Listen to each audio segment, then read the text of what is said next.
Hi everyone and welcome to our vlog, All Things Consultancy. So today we have with us Shahina, obviously, and the guest speaker, Laolu. So today we would be talking about business analysis, but before we go into a lot more detail, I'd like Laolu to introduce himself. He's a fantastic individual. We've done some projects in the past with him, so looking forward to the wealth of knowledge he's bringing to this channel. So Laolu, please introduce yourself. Okay. Hi everyone. So like Shay said, my name is Laolu. I'm a business analyst and I have been consulting as a BA for about 11 years now. And I've done that in several industries, in insurance, in finance, in retail, in government, in consulting, and in transport.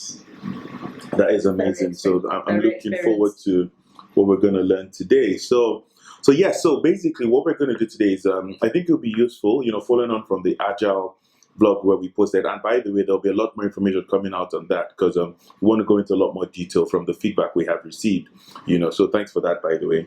But today we're just going to go again, a similar concept, a high level overview of what a business analyst is about, because many of you have got programs and projects running. And some of the members of your team include business analysts or process optimization specialists or subject matter experts, SMEs, or whatever the case might be, depending on the type of project or program you might be running. So I think this would be a good avenue to sort of showcase perhaps some of the best practices, what it's been like working across this space for a number of years, across multiple industries, and what you think is, from your experience, what you think people out there should know, because sometimes I've been in industries or companies rather where a business analyst is actually not a business analyst. It's actually more like a glorified secretary, and sometimes I question, they don't know or do they realize the value of a business analyst? Or sometimes they focus on maybe process optimization or whatever the case might be. So I'll take a break now. Laolu, please tell us and let's listen. Okay, great. Thanks again, Shay. So, like Shay has mentioned, sometimes organizations don't actually know what a business analyst is meant to do. This is true. And the business analysis practice has been around for probably less than 30 years. So organizations are still getting up to speed as to what a BA should be doing within the organization. And having worked across several sectors, several industries, I've seen that happen so many times where the business analyst is shoehorned into, like Shay said, a glorified secretary. He's just sitting down there taking down notes, or again, the business analyst might be employed and then he becomes part of the team. So in a transport company, for instance, he's given the task to learn all the skills about transportation, and he's doing a transportation job instead of a business analyst job. And so some of the best practice about business analysis is, first of all, getting the toolkit, getting the tool set, getting the skills to be a proper business analyst. And this is done by going on training.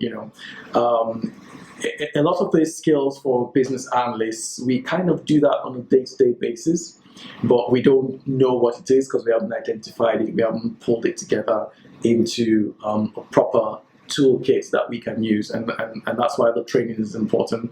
So with the BCS, the British Computer Society here in the United Kingdom, they kind of are at the forefront of ensuring that business analysis practice, gets ahead. And then the ISEB organization as well, they're at the forefront of making sure that business analysis practice gets ahead.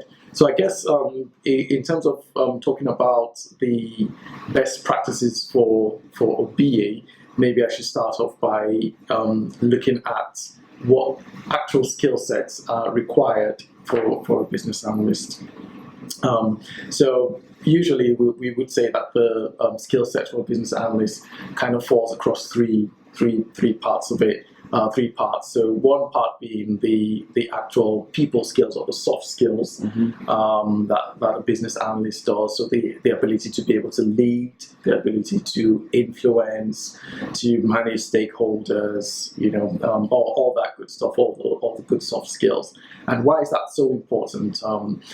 In terms of changes that organizations need to make, a lot of times we go in there and we want to make hard changes because that that's what's needed. We want to shift the brick and the mortar. We want to create the systems. And when people get bogged down into making hard changes, they forget about the softer side of things, because whatever change you make, somebody is going to have to use it. A human being is going to have to use that system that has changed. So if you don't take their feelings into consideration, if you don't take their points of view into consideration, it kind of makes the change harder than it's supposed to be. True. I give an example of a transport company I worked in. The IT department decided that the organization needed a document management system, because that's the way technology was going. We're going to store things in a central location, and so everyone has access to the same thing, so we're not duplicating documents across the organization, which is a good thing. And then they went out there, they got this new system, and then they gave the rest of the organization 2 weeks to get all their 2 weeks, all their information into that system, and then to learn how to use the system in that time period. And the thing was, it didn't go down well. 6 years later, I come into the organization to do something similar, and people are still feeling as bitter as they did 6 years ago about this change. And no one was using that system, so a lot of money was wasted within the organization, because the feelings of people that work in the organization wasn't taken into account. So it is very important that the soft skills are brought into a change that needs to happen within the organization. So that's really important. Some other skill sets that a business analyst would need is like domain knowledge, expertise. So again, it is important for the business analyst to have some understanding of what exactly is going on within the business, within the business side of things. So looking at it, business from a financial perspective, but also from an industry perspective. A business analyst should understand how businesses work, how businesses run, because it is important, because the business is delivering value to the customers, and how that process works, the business analyst should take that into account. So sometimes organizations get so bogged down in the change they want to make within the organization that they don't look at things from end to end, how it is going to affect our end client. And that's why it's important for the business analyst to have that understanding of what the business actually does, what the industry that business in is actually about, so they have an end-to-end view of what value they're trying to deliver for the organization. So those are just some skill sets that are important for BA. If you're going into a technical IT project, for instance, it might be important for the BA to have some kind of understanding of IT systems and how that works on a very basic level, to be able to operate in that domain. And it just goes on and on like that. But I would say one of the most important skill sets for the BA are those softer skills that they need to be able to understand. So, I think that's. Oh, sorry. I was actually going to ask. So, quite a few years ago now, I actually had a comment from a very senior manager saying we don't even need business analysts in the company. Which, I mean, obviously I'm slightly biased being a business analyst, and I was like, no. But even if I looked at it objectively, I found that a very strong statement, and I kind of found it very ignorant as well. So what do you think is sort of, or what value can a business analyst bring to a project? Sort of like, I had the conversation in my mind, I had the conversation with a few people on sort of my response to the particular person, but what would your response be to something like that? Okay. Well, I guess the best response would probably be a story. I like to tell this story because it just makes so much sense. This guy gets married, and his wife, cooks some spare ribs for him, and he notices that every time she cooks the ribs, she cuts off the ends of it and throws that away. And he noticed that was waste. And so he asked his wife, why do you do it that way? And she says, well, I don't know. My mom used to do it that way. So they said, okay, we'll ask mom. And then they asked mom, and mom makes a spare ribs exactly the same way. Cuts off the ends, throws them away. And they asked her, why do you do this? She said, I don't know. My mom used to do it that way. Okay, and then they decide to ask grandma. And grandma says, let me think about it. And she says, oh, right, I remember. back in the days when the oven came out, it was so small that we had to cut off the ends of the ribs and put the best parts in the oven. And that's why we made it that way. So 3 generations later, nobody has asked questions, Correct. and they're doing the same thing. Technology has changed, times have changed, processes have changed, but people are still doing the same thing. And if anybody asks me what is the importance of a BA, I would say that is one thing that the BA does, just like the husband, to look at things objectively, to look at things from another perspective, and to ask the business, why are you doing this? Because sometimes business gets so steeped in what they're doing that no one ever sits back to ask the question, why are we doing this? And this is where a business analyst comes in, because they're able to ask the organization, okay, you want to make a change, you want to deliver value to your customers.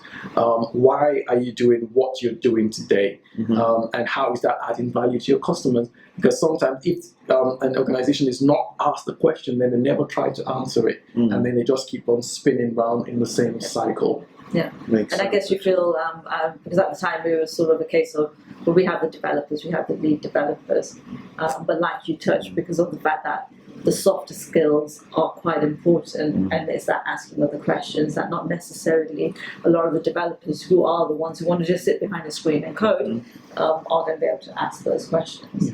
And then a last question from my side is, what's some of the things you enjoy about being a business analyst? Some of the things I enjoy. Well, for one, I remember my first contract role as a business analyst. So I came from like an IT background, so doing a lot of IT management before I went into business analysis. And the IT team is always kept in one corner of the building. Or the basement. Or the basement. That's true. So my first contract role as a business analyst, I got taken up to, I think it was the 11th floor of this massive building where everyone was. And then they started walking me to my seat. And so as we were walking along, I began to see the IT department all in the corner, all along this long corridor and hallway. And I was thinking, okay, great, here we go again. I'm going to be put down at the end of the IT department. And so we walked along this very long corridor, and then all of a sudden we turned right. And we left the IT department on the left, and we turned right. And in the right section, that was where all the managers were sitting, and it was like a cozy environment. I said, that's where you're going to be. So, I guess one thing I like about it is being able to talk to different people in the business, and not just talk about technical things, but talk about what actually makes sense to the business, talk about pain points, and talk about what value the business is trying to get out of the changes that they need to make. So as a BA, you get to talk to all kinds of people, from managers to directors to subject matter experts to from the highest to the lowest level. You get to interact with everyone, and you get to have that view of how the change is going to affect the organization from one end to the other. That's lovely, actually. I think that's been a great insight. Yeah. Any more questions? Or because I have one question actually. So being a business analyst, there are many training courses out there. You touched on the core one for business analysts, but when you hear about things like Agile or like process optimization, Six Sigma, and so on, are they worthwhile having as a business analyst? Would you recommend, maybe viewers who are considering sowing that career path as the best direction to go, just doing the BA course, or would you recommend be a BA but at the same time have Agile, have Six Sigma, and so many other things? And what's your perspective on that, or even Prince 2? Having Prince 2 certification, would you recommend, having all those qualifications? Does it necessarily add value? Can it be distracting? Because I know you have quite a few of those actually. Yeah. Okay, so I would, for anyone that wants to go into business analysis, to get the core set of skills. So the British Computer Society offers what they call the foundation certification in business analysis, where you get an overview of what business analysis is all about. So having that basic knowledge, having that basic foundation is key, and then you can build up on it. So Agile is, for instance, a type of delivery method, but then you wouldn't know what a delivery method is if you don't have the basic understanding of what a business analyst does. Yes, Process improvement is part of the basic understanding you need to have as a business analyst. But then Six Sigma takes process improvement to another level, so you can improve your skills on how to help organizations optimize their processes by doing that Six Sigma course. Again, as a business analyst, you will be working within a project environment. That's where the knowledge of Prince 2 comes in. So having that basic or that base understanding of what a business analyst does gives you a strong foundation to be able to now build up on top of that with every other skill that might be helpful for you. That's really useful. I think we're about wrapping it up, but before I do, I think it's worthwhile letting the viewers know, because I know you do run an executive BA training program, where you span this over a couple of weeks, and we'll probably put in the link below the video, to contact skills training, is it? Shield training. Sorry, skills. I like the word skills. Shields training. Apologies. And perhaps it might be worth sharing some information, because this is what it's about. Being consultants, we're faced with many challenges, not just ourselves, but even the businesses. Some of our clients might not know if they're actually bringing on board the right skill sets. And, having discussions like this helps inform them, perhaps, So I guess we wrap it here. Short and quick video.